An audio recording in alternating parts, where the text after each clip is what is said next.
of short sentence of guerrilla gardening is gardening on public property without permission. But essentially it's finding plots all over the city that are dirty or overrun with weeds and trash and things like that, and then going in and making it a garden, making it pretty.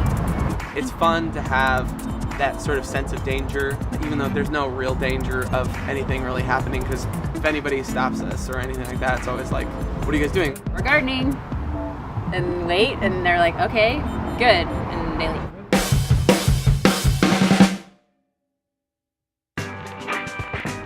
When you have taken a piece of land that had trash and weeds and wasn't taken care of, and then, the next morning you have a garden there, and then you come back a week later, a month later, a year later, and you see how that's transformed the neighborhood.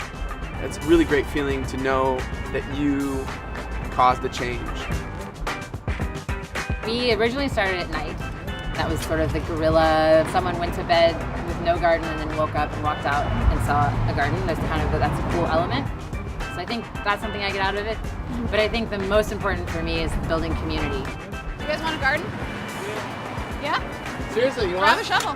Come on, man. Here. Come on in. It's amazing to see all these different people who never would have met otherwise and have this kind of common interest. Again, maybe not massive gardeners, but just an interest in sort of beautifying and taking ownership of something. So what we do is we garden and find spots like out in public. There isn't anything here, right? Yeah. So we just find a spot like this and we plant plants, and we just do it. We don't ask for permission or anything like that. We just do it. So go ahead, man. Dig a hole. Awesome. Go for it. Let's do it. See how it goes. The most diverse group of people I've ever met has been through Guerrilla Gardening. People who are producers of movies and like homeless people, all ages, from tiny kids to people probably in their 90s, who wouldn't be interacting in any other way. For me, I'm kind of a spontaneous, want to get it done now person.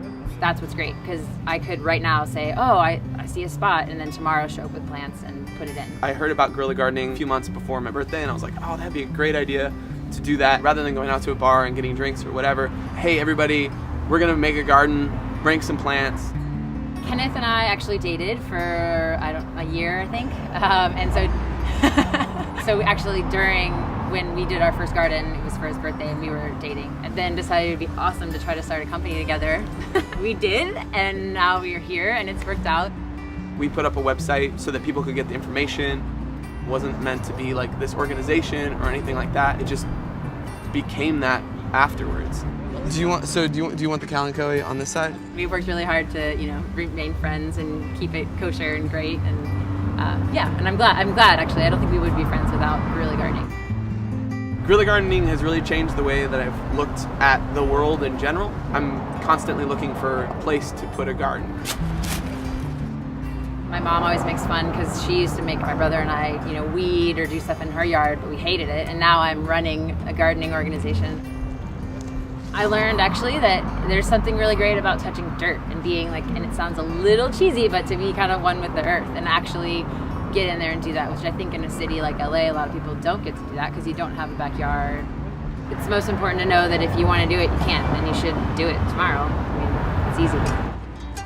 The way to start a guerrilla garden, the first thing is you want to do a little bit of research about what type of plants work well for your area. What we do is all succulents and drought tolerant, so it's actually really easy to maintain. There's not a ton of water. And then you start figuring out where can I find a spot that's going to work. Small is better than big. You want to have something you can kind of maintain. The bigger it gets, the harder it is to take care of. Places that are near where you live, where you work, or where you go to school, because you want to take care of the garden and not just plant it once and leave it because it might turn into what you had. Just do it. A lot of people think, it's got to be perfect spot and the perfect conditions. Experiment, throw something in there, see what happens. A lot of people ask, is guerrilla gardening a political statement? Guerrilla gardening for me isn't a political statement. It's just something that I want to do for my community. I just hope that it inspires other people to take ownership of their own community, their own area, and it causes them to be inspired to take action. Supercake, subscribe!